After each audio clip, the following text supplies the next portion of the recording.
But at the same time, I respect my wife.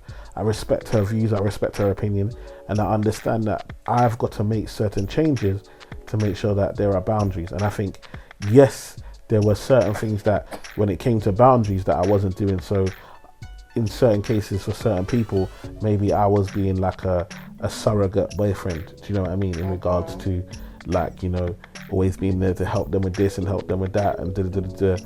And I had to obviously put those boundaries in place, because me spending all that extra time is taken away from me being a good father, me being a good husband, me focusing on my business and what I need to do to make sure I can support my family.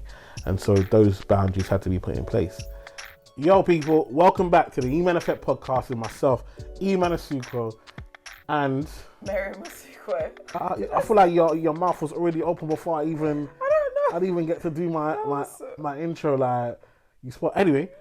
And my beautiful wife, the wonderful, the amazing mother of four, business owner, Oh my gosh. employee, doing it all, woman of the year, Oh my. every I year doubt in my it. life, the one and only Miriam Masiko. Now that's an intro, people.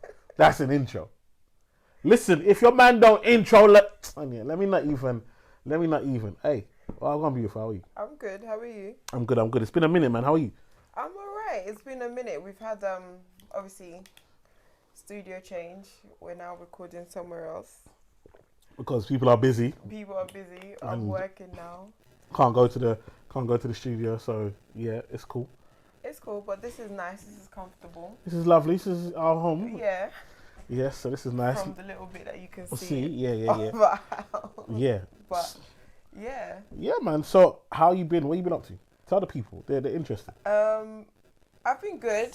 Started a new position a couple of weeks ago, so that's been fun trying to get into that, trying to get my head around it while trying to be mum, wife, business owner. I'm still making cakes, but I'm more focusing on wedding cakes now, which was always the plan, but Yeah. COVID and panoramic came and Yeah. shifted it, but going back on track with that.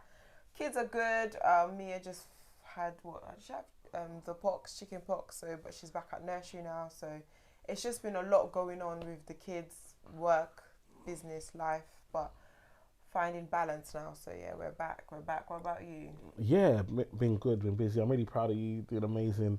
I think it's important. Like, I know you say it like it's nothing, but it's important what you've done, what you're able to do, how you're able to, this cost of living crisis and everything that's thrown at you.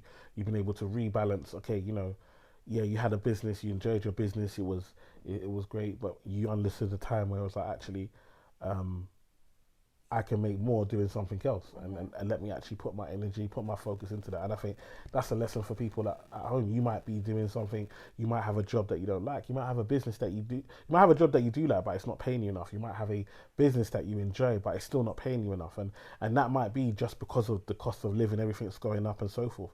You got to make adjustments. Like, you can't just assume that you'll get by. And I think you're a great example of someone who has seen the obstacles that have been put in front of all of us, the whole country, Yeah. the whole world really, and been able to find a way to maneuver to make it work for you. Do you know what I mean? And still be able to be a present mum, be a present wife, be present for yourself, and have time for yourself as well. I think that's something that this change is really gonna make. Yeah, definitely. And I think that's something that's important to the both of us, was you actually having time to be, Mimi, have time to be Miriam, not every day wife, not every day mum, not every day worker. Do you know what I mean? And I think that's important, because it is about balance. Do you know what I mean? And yeah, for me, I've been busy. Life is good, but I do what I love. So I think we're very different. Do you know what I mean? We're on this journey together, but we're definitely taking these steps differently. Do you know what I mean? Absolutely. Like, I found what I love. I love what I do. I don't really stress. I thank God. I become more and more busier, more and more every week. New people are finding me. New people are finding the company. New people are interacting. I don't advertise one-to-ones. They're booked every week. Like, it's beautiful. It's beautiful that my ideal client now is able to see me, able to find me, able to relate to me, and is willing to see the value that I can offer and pay for it. And that means that I get to live the life that I enjoy. We're back outside, so I'm doing talks, which Mimi, I love being on that stage, just on the stage, just giving it to them, the jokes, the comedy, the finance element, the entertainment. And I think, I love to be able to put on a show for people. People buy their tickets to get into the room. I really want them to feel like, they've left with their money's worth and they've got value, and the feedback has been amazing. So, we're enjoying life. I can't even lie, Mimi. Like, I'm enjoying life. And I know, like, some people don't want to hear it. Like, I'm sorry. I'm sorry. There's a crisis. There's everything. But I do what I love, and what I love is to help people, and I get to help people and get paid to do it. So I just encourage everyone, like, find your passion, find a way to monetize your passion, because life is so much easier when you're doing that. But yeah, man, what we talk about today? So before we move on to what we're talking about, I just wanted to say, so on Saturday we went to Birmingham for the UKBB show, and it's not often I get to see Emmanuel speak, because obviously we have 4 kids, so I normally stay at home while he does what he does, and it was so refreshing to seeing him back in his element, and just to see the energy that he puts out, and the warmth and empathy that he gives to people, and the way people receive the message that he shares as well. Shut up! That made me cry. So, yeah, it was definitely nice and refreshing to see, and it was nice to be in a different environment, seeing loads of lovely businesses as well. So yeah, that's all I'll add to your passion.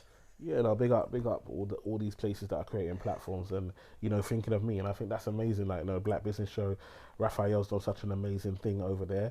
I'm gonna get Raphael on the podcast soon, and to be able to use that platform and be on that platform and be considered to be one of so many amazing Black people that are doing stuff, to say, look, come and speak to the people and add value is amazing, and a privilege in itself. Yeah.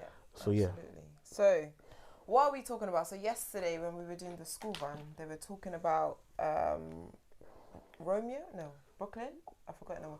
Anyway, one of the Beckham kids got married recently, and it's come out that he's taken his missus's name because I think she's a lot more wealthier. I'm not sure if that's the reason, but she's a lot more wealthier than he is, and they've both decided to take each other's name and become a double barrel name.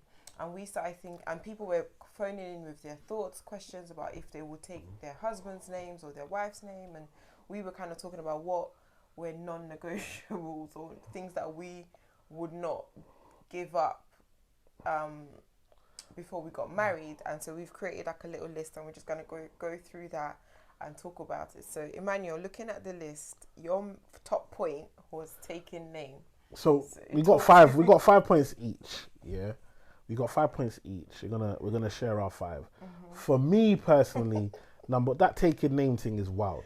Like, do you know what I mean? Like, for me, like, and where does it stop? Like I was saying to you in the car, like, okay, so let's say now we double barrel our name, mm-hmm. and we give that to our kids. Mm-hmm. Then our kids get married, and then they add another name.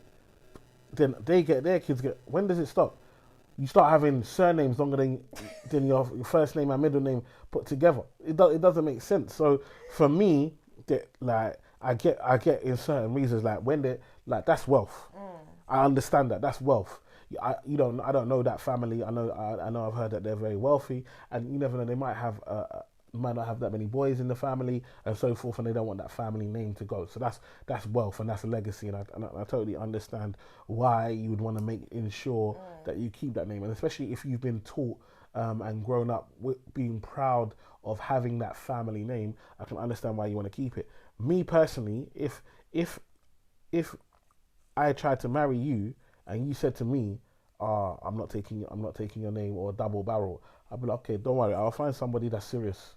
You're not serious. Why do you think that though? Like, what is it that says that would be you have? Why would you be against at least a double barrel? I'm Nigerian. That's number one. Nigerian, number one. Number two, I'm Nigerian. Like,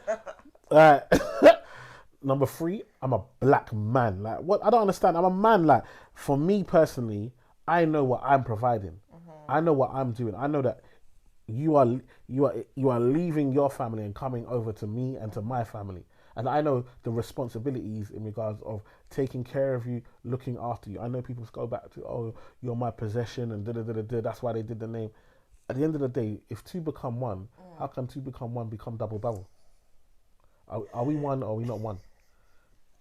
So if there's one name, one surname. I hear you. So for me, it only makes sense that you come. Now I totally understand. If you said to me, "Oh, you know what, my family name is really important to me, and I'd like to make my family name a middle name, and change that on Depot and put it as a middle name, but not double barrel." Our kids are not gonna like if that's something personal to Yeah. you, then you change it for you, but not for our kids. But what if the lady was like, okay, the kids will have your full surname, but I will still have double barrel on my surname? I don't understand. I'm confused. I don't know what you're saying. Why would you do? Why would you do I that? don't know. I'm just asking. It's just No, is the answer. Not for me. Like, and I think you've got to know what's important to you. Like, I know what I'm doing. Like, I know what, like, because at the end of the day, I know what I'm bringing and what I'm doing and how I'm going to look after you. I know how I'm going to protect you. I know the lifestyle I'm going to give to you. I know the energy I'm going to put into you. I'm only doing that because we are one. If you still feel like you want to be part of some, like you still belong somewhere else and you want to be somewhere else, then be there. Then you're not ready to be with me. I'll find someone that wants to be with me and is committed to me and what we're trying to build over here. okay. And that's the Yasukos. Like, I totally get it. Like, I'm not saying you be wrong if that's what you wanted. That's just not right for me. And I think that's where people go wrong because people are like, oh no, that's an old school mentality. No, that's fine. Do you? Like, I'm not saying that you must marry me. I'm just saying the person I marry will be accepting of the fact that they're going to be in a Asuka and there's no double barrel to that. If that's not you, if that's not something you're comfortable with, that you have every right not to be comfortable with that. And you have every right to find somebody that wants to do that double barrel thing. That's just not me. Okay. Okay. No, you're not saying nothing here.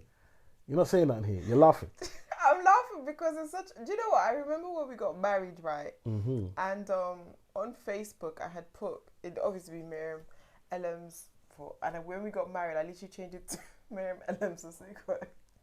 And he was like, "What are you doing?" And I explained to him, and he was like, "I hear what you're saying, yeah, and it's a very guaranteed point, but you're married now. Change."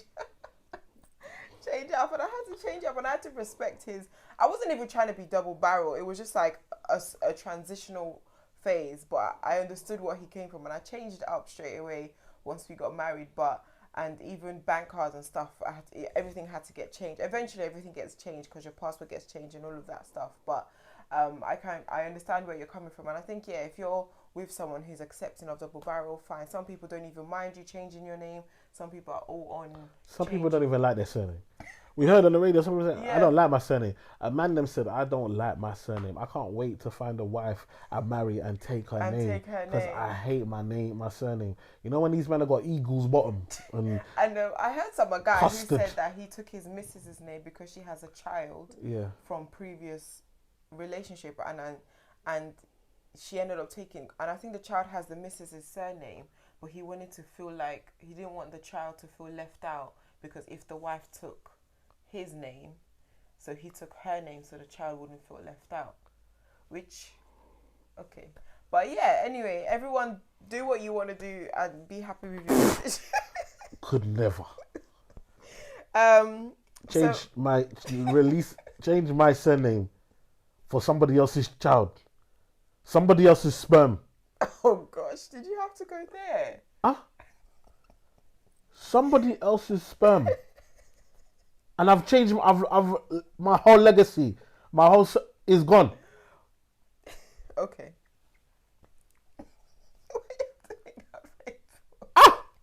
Lord have mercy. Okay. So we'll move on swiftly. So Yes. mine was not ambitious / broke. Come on. Okay.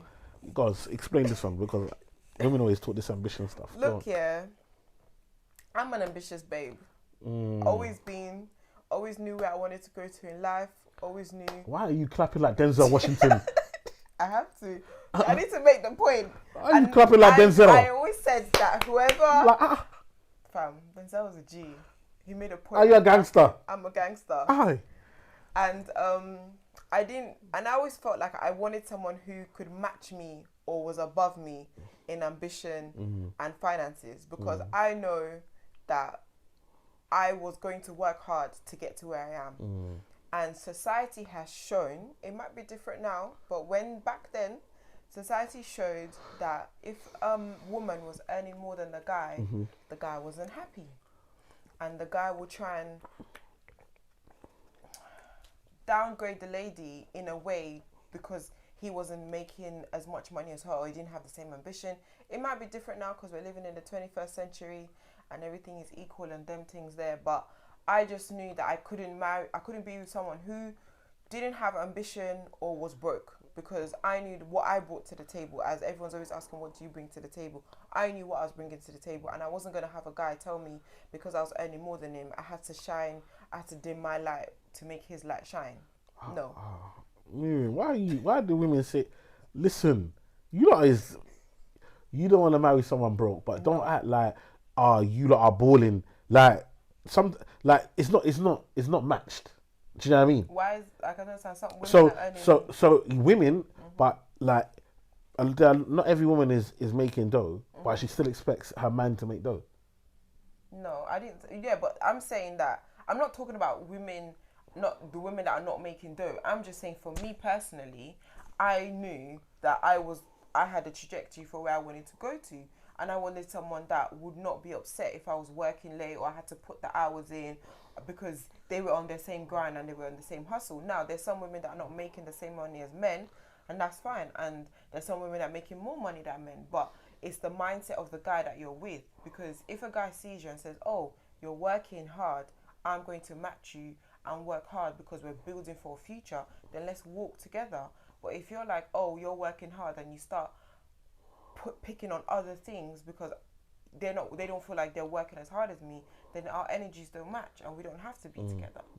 Yeah, I hear you. I think it's important for some people. That is important. For me, I feel like for most women, don't want to be with a broke guy. You know what I mean? There are guys that are ambitious but they're broke, and girls will throw them in the bin.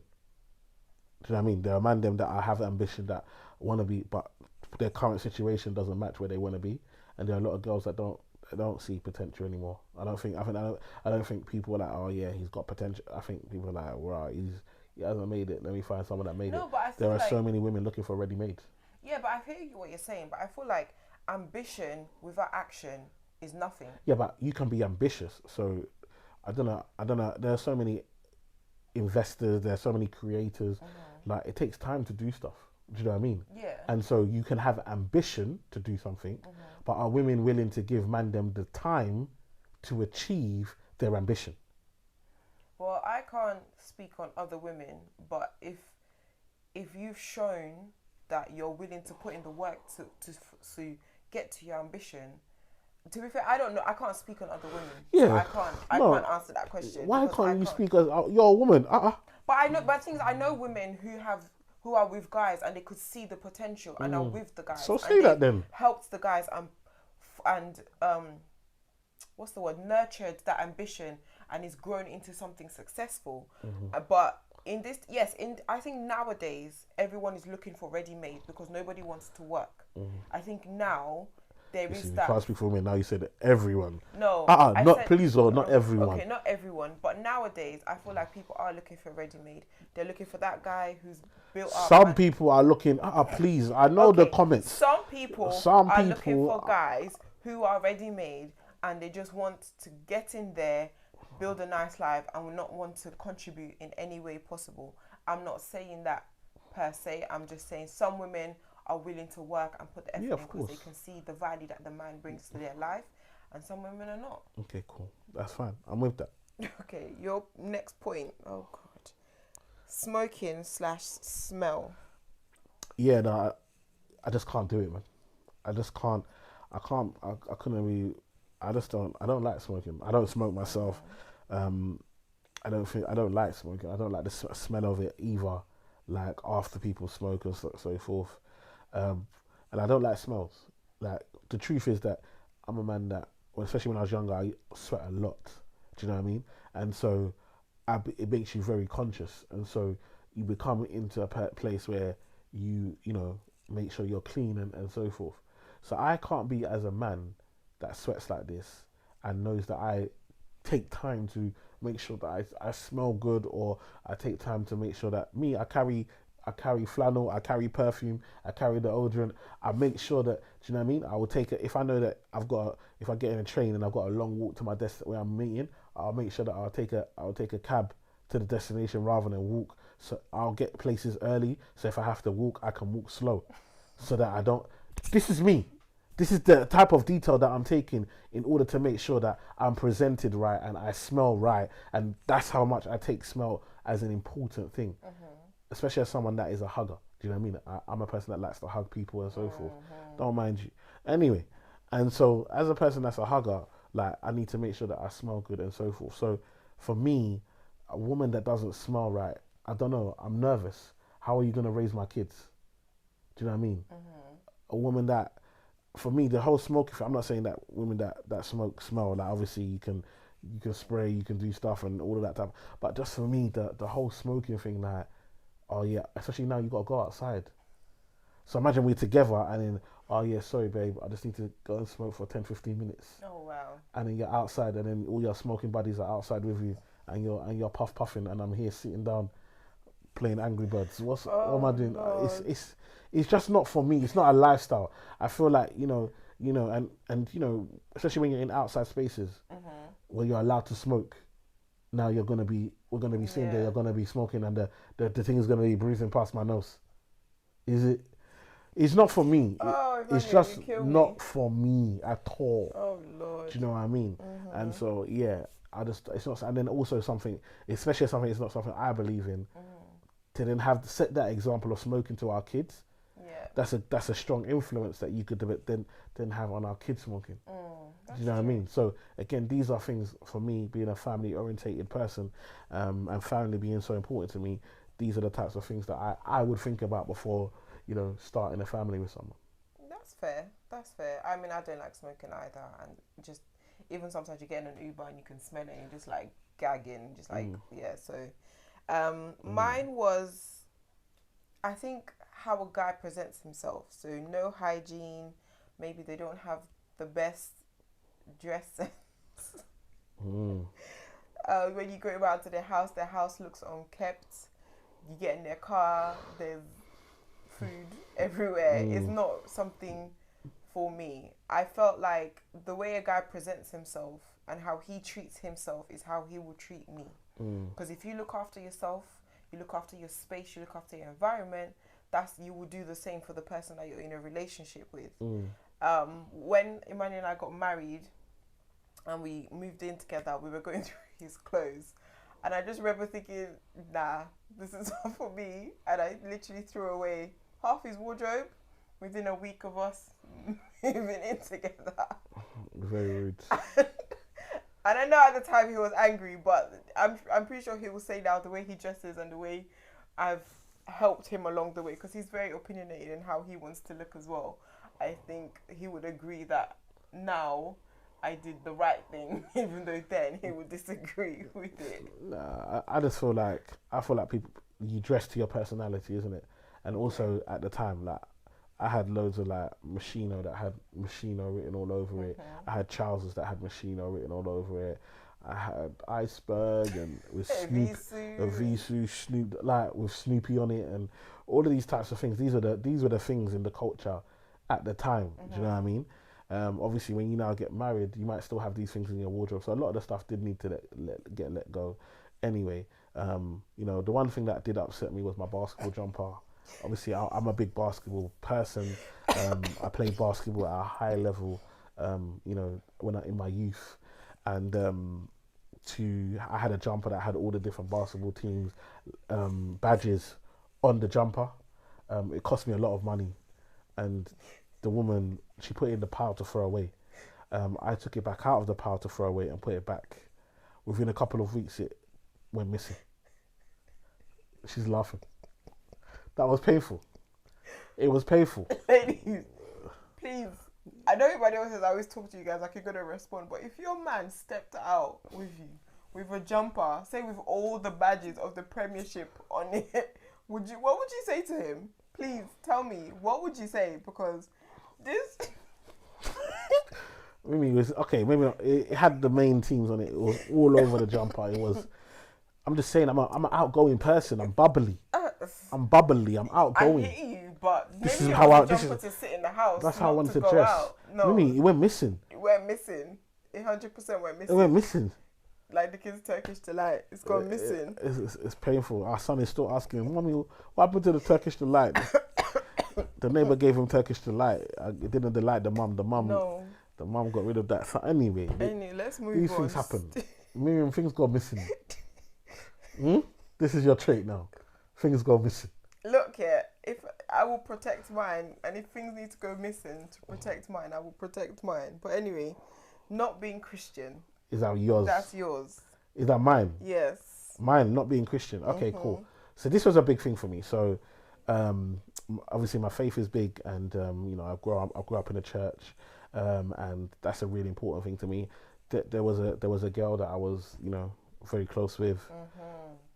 You started again. There's a girl I was very close with who was Muslim, and we worked together at Barclays, and we were very close. We even went on holiday together, like we proper close, like. And I realized that her being Muslim, she said her sister had married someone Christian, and that her family had kind of disowned the sister and so forth. And I was like, I can never make you.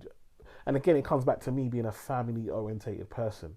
For me, family is so important. The opinions of my family I hold more important than the opinions of people outside. Do you know what I mean?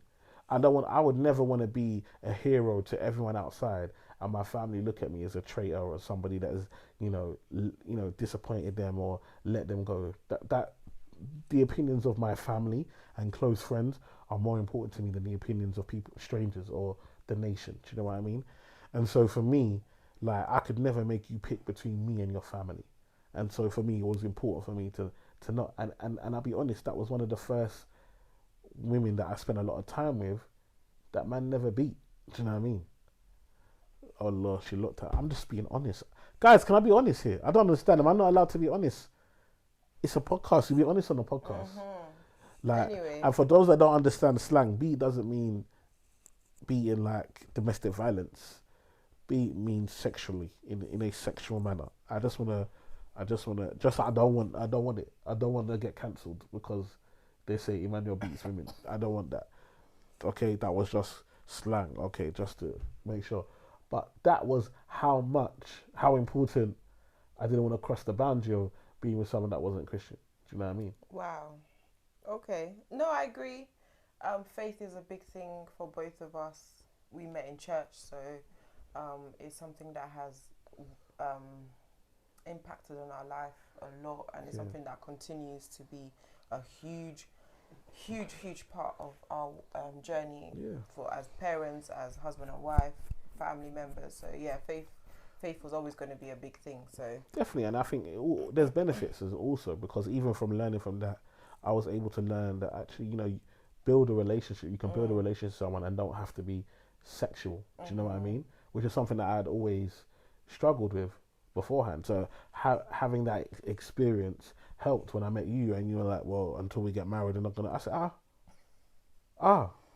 but luckily, the Lord God helped me. But you see, that's how we got married quickly. She knew what she was doing. Listen, women are playing chess every day. I want you to know that. Man them, this is for you. Forget them, man them. This is for you. Women are playing chess every day.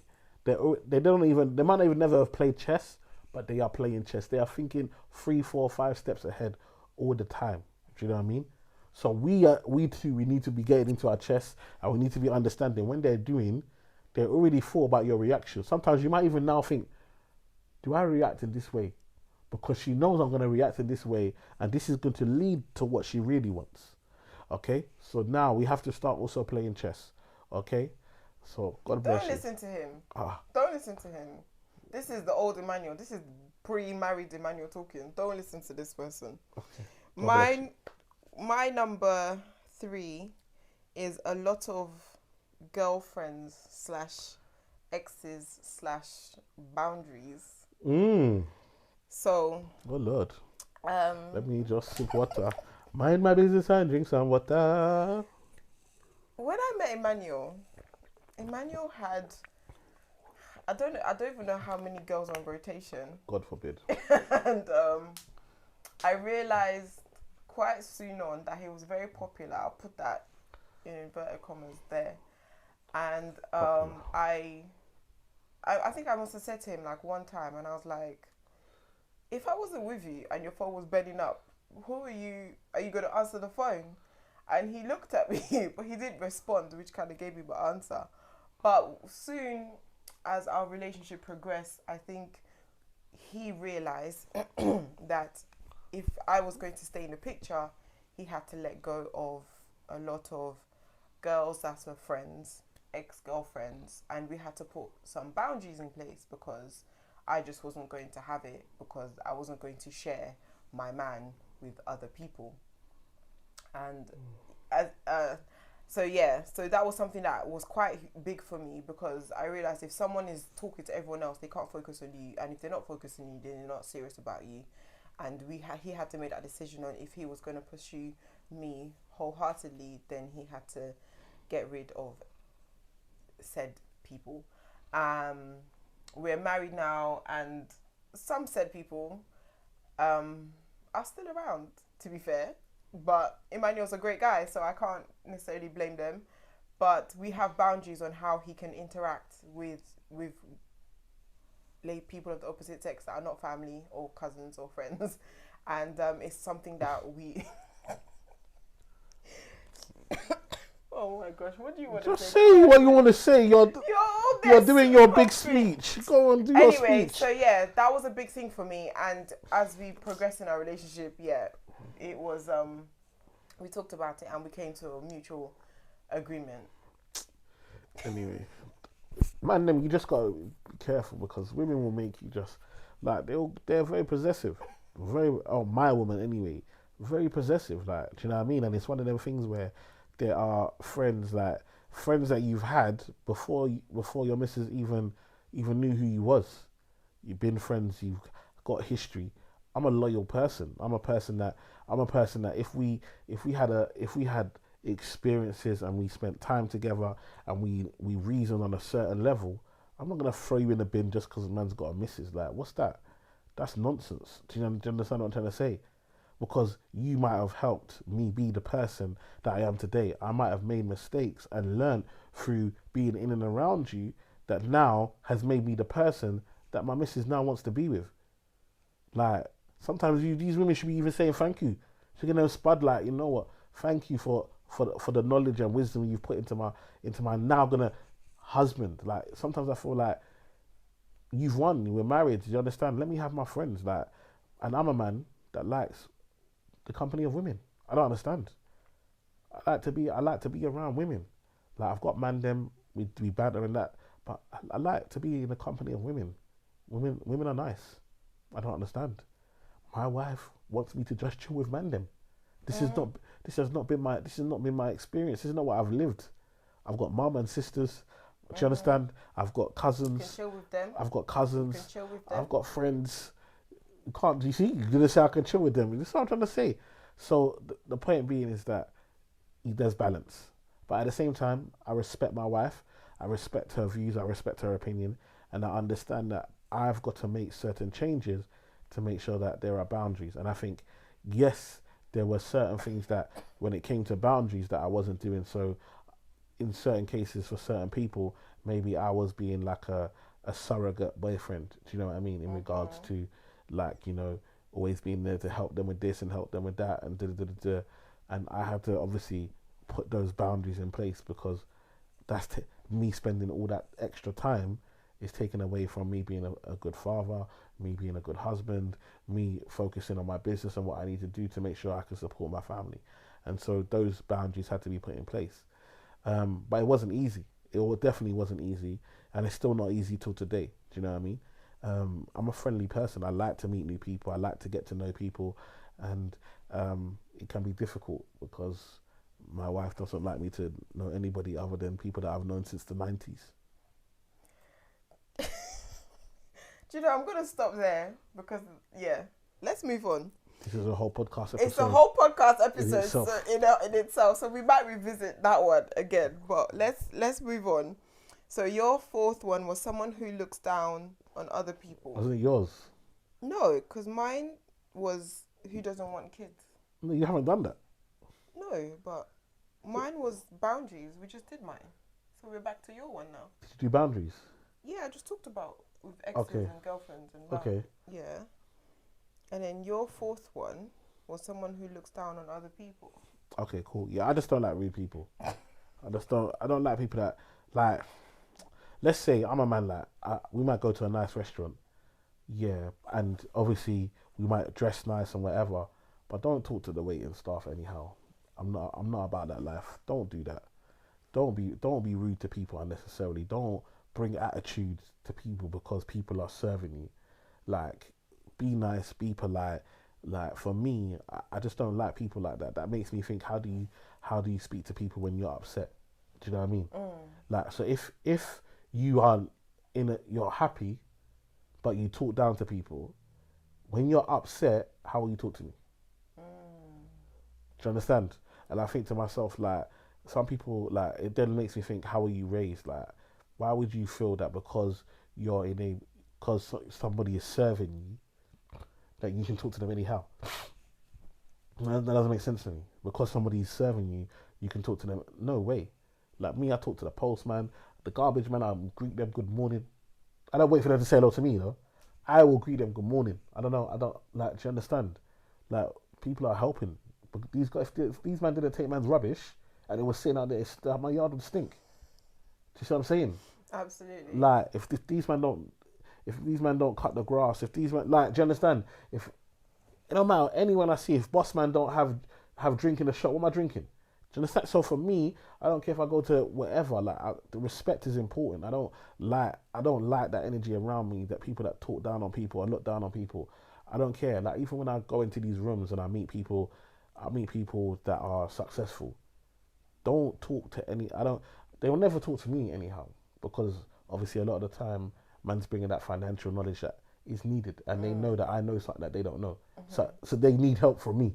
So they would always give man respect, but they'll see someone and they'll be like, not around me, not around me. I don't like that. Like, respect everyone. Everyone deserves respect, no matter what their job is. And for me, that's really important. And I'm a man that used to go into events, especially financial events, and the only other black people in the room are the ones serving. And guess what? I'm chilling with the service. Do you know what I mean? Who cares? I don't care for making people feel uncomfortable, because you don't know. Someone might be feeling weak. Someone might actually be feeling like, oh, I'm a server.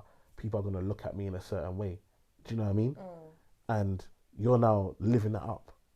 I want you to know that you're helping. Thank you. You're providing me with a service. You're adding value to my experience, and I appreciate you for doing that. So, okay, I agree with you with regards to that. And obviously, for someone who's come from the service industry, I realise how people can treat you and how it can make you feel. And that's a big thing that you have to be thankful for everyone around you, because you don't know where they've come from and why they're in the position that they are today. So, being courteous and being a nice person. And I know Emmanuel will probably say, like, sometimes I'm not the nicest person, but if I don't know you, I'm not necessarily comfortable around you. But I've had to learn when I'm around him to at least be relaxed around people, just so that people can get to know me and see that, okay, I'm not rude or anything. I'm just not comfortable sometimes in big crowds and large spaces. And sometimes I would tell him to stay at home, fam, because if I'm not gonna lie, it's important to me. Like, you represent man's brand, like, your man's wife, like. If people might know you who you don't know, do you know what I mean? And if you're coming there and your face is looking hard, or you're looking like, and then people might feel like, Eman's wife's there. Can I say hello, bruv? Stay in your yard, bruv. Like, it's not by force. Like, for me, it's really important that we're open. That we're like, what I do is help people, and people show man love every single day. Do you know what I mean? Like man's videos, comment on man's videos, share man's posts. If they see man in public, they better know, like, come give me a dap, come say hello to me, whatever, like. And I don't want anyone to ever feel uncomfortable. And even with you and your, like, sometimes just the fact that I'm a nice guy gets me business. Like, people will say, wow, I really like you, I want to put you in a show. I really like you, I want to work with you. Do you understand? Just being nice has its own benefit. So it's important that you know, and like you said, sometimes it's your upbringing, things you've been through in life, and sometimes it's just your face. Like actually, you can't change your face. Sometimes if you're not smiling, your face might look the most friendliest. It's not. It's not. But it's not by that you're. You know what I mean? And there's nothing you can do about that other than try when you remember to add a smile. Do you know what I mean? To let people know that they can that you're approachable. Absolutely. So what's your fourth one, right? My fourth one is who doesn't want kids, or Someone who doesn't. wasn't family orientated. Mm-hmm. I always knew I wanted kids from when I knew how kids were made. No joking, but I always knew I wanted kids. I always knew I wanted a big family. I come from a big family, so it was really, really important that whoever I got with wanted kids and had a good relationship with their family, because I have a good relationship with my family and my siblings, and I wanted to have that sort of environment that if we had multiple kids, they could play together and there was someone that could support me, help me, walk with this journey with me. So that was a big thing for me. Yeah. Because if you don't want kids, we can't be together. No matter how much I love you, we can't. Because if we then have a kid, you might end up resenting me or resenting the kids. I've heard of stories when guys were like, oh, I didn't want to be a father because I loved you, I became a dad and I hated it, and they've walked out and now you're a single mum. But the guy told you that he didn't want kids. So if that's something important to you, find someone who wants the same thing as you. Don't get together and pray that they change their mind later on in life. They might change their mind later on in life. They might not. Yeah, we saw it with my man, the Chinese woman, and Jenny. I said Chinese. She might be Filipino. I don't even know what I don't know. Jenny May and Young Jack. She was married for a very long time. But she did not want kids. Why? Because of the person she was married to. Like sometimes you can sometimes you meet the person, and you're like, actually, no, I want to have even Young Jock. Not Young Jock. Not Young Jock. It's Jeezy. Young Jeezy. Young Jeezy was like, rah, you know what? I'm happy to. I know you don't want kids. That's fine. And then like being with him, like that love that they shared together made her feel like, no, I wanna bring a child into the world. You know what I mean? Whereas she didn't have that with her other partner, even though he really wanted and hopes that she would change. You know what I mean? So yeah, sometimes you meet the right person and it works out. But so that was one thing. And luckily for me, Emmanuel comes from a similar family size to mine, and he wanted kids and he wanted a family, so it was an easy tick on the list. Come on, you know how we do. So yeah. Yours was my final one. Your final one, body count. Yeah. You know what I'm saying? And I know this is techie. This one is technical. But for me, like I don't really ask women about their body count. I've never really been that type of person. But I wouldn't necessarily, even though I wouldn't really ask, I wouldn't really be comfortable personally marrying someone that had a really high body count, that's had loads of, do you know what I mean? Because I just feel like I'm sharing, like, do you know what I mean? Like, and that's just not me. And I know people like, oh, you have a past, and you know, you maybe go through a certain phase in life where you want to experiment, and you're being very liberal and so forth like that, and then you learn, and you know, some things, do you know what I mean, you can learn from, and that's fine. But I think there's a certain degree, you know, I think yes, that's something that for myself that I wouldn't say it's not, and high is different to different people. Do you know what I mean? So I'm not saying there's a certain number for that I would say out in general. So I'm never gonna say a number to say, right, this is the standard. No, that like what I think is high, somebody else might think is low. Do you know what I mean? And that's fine. Do you know what I mean? So I don't even want to put a number out there to say what's high and what's not. But for me personally, just I wouldn't be comfortable feeling like, rah, you know, every time we meet a brother, like maybe that brother smashed, or this is my friend from school, or you know what I mean, this is like, or you've been in a certain area, and like we live in that area. People are like, oh, you can move, but it's just, I just wouldn't feel, that's just not something that I feel like I want. Do you know what I mean? And I was lucky to meet you, and you know, like we thank God. Do you know what I mean? But I did investigations, I did searches, like I found like people, I knew people that went to your uni that you didn't know that I knew, and you know, I asked them questions, and you know, the answers were good. We thank the Lord Jesus. So yeah, but I think also, like, you might not know, do you know what I mean? But you know, Do you know what I mean? You can tell, like, and there's difference. There's difference with someone having a high body count and someone being experienced. Do you know what I mean? Because you might have only been with 3 or 4 people, but you've had a lot of sex. Do you know what I mean? With those 3 or 4 people, and you're experienced. Do you know what I mean? So I wouldn't have had a problem with someone that's experienced. Do you know what I mean? And so forth. But for me, just those high numbers of different sexual partners just wouldn't be something that would attract me to a person. Okay, cool. We were having a discussion about this because we saw something, and I said, but can the same be said for women? Because you've done your videos and you've talked about community penis and stuff like that. But can women also have that same sort of what's the word? I've forgotten the words. Can women have the same sort of thought process when they meet a guy to say, oh, I don't want the guy that if I introduce him to my friend, they're going to be like, I'm coming to you as a friend, or my friend's like, oh, I know someone that's receptive, or I know someone that's dealt with him. Can women have that same, or does it not?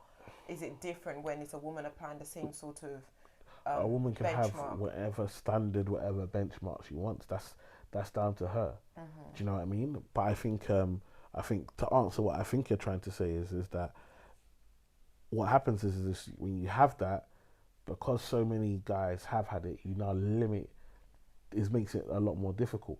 I think also when we look at society, and hopefully it's changing. Society almost pressures guys to go and, soil your royal oats and go and be promiscuous and have loads of and get, so that when you know what you're doing by the time you get there. Do you know what I mean? And so I think women have been a lot more relaxed, and it's up to women to change that standard. If women start saying, no, I don't want to be with a guy that's been with X number of partners, then guys, if they want to be with these types of women, will have to make the changes. Like, you have to understand, a lot of men, we're seeing men now. When I grew up, it was all baggy clothes. Now I'm seeing men with skinny this and skinny that. Do you see what I'm saying? When we had man them that was just about sport, and now man them are being more emotional. Now man them are getting into who's bringing this across. You know what I mean? That's man them understanding this is what women want. This is the type of man that women want. If I want to attract the type of woman I want, I've got to become that type of man. So if women decide to put it out that this is what they want and that's what's important to them, man will do the same. Okay, fair enough. But women don't put it out there. Women love that you had bear, because they think you're going to be able to flip them upside down and left, right, and center. And yeah, we can. Big up the man there. Boop, boop, boop, boop. Oh my gosh, I think my last point, I kind of covered it with the hygiene card. So I think that's the end of our points on things that are that we would not have agreed on. Is there anything you're thinking now, though, that you think that you'd add? Is there anything you think that's just a non-negotiable for you when you're thinking about marriage or whatever? Not too much silence. You know what? No, sorry. I'm just thinking. I don't know. I think I've never just someone who's had nails. Okay, Mira. Okay. My goodness. Dirty. The way you said it was very powerful. Okay, no problem. All right, guys. I hope you enjoyed this episode of the Eman Effect podcast. Thank you. I know you've been away. We're back. Please like, share, comment, subscribe. Tell a friend to tell a friend. Like, subscribing is free. Please do it. Help us build our community. We're going to continue to bring this content to you. Continue to build. Let us know in the comments if there's anything else you want us to talk about, any topics you want us to speak about. Let us know if you've got any financial questions, and I can bang that into a video as well. So yeah, keep tuning into the channel. I've been Emmanuel Sucro, your financial advisor, the Eman Effect, that money guy. And I'm Miriam Sucro, his better half. And have a lovely day. Thank you.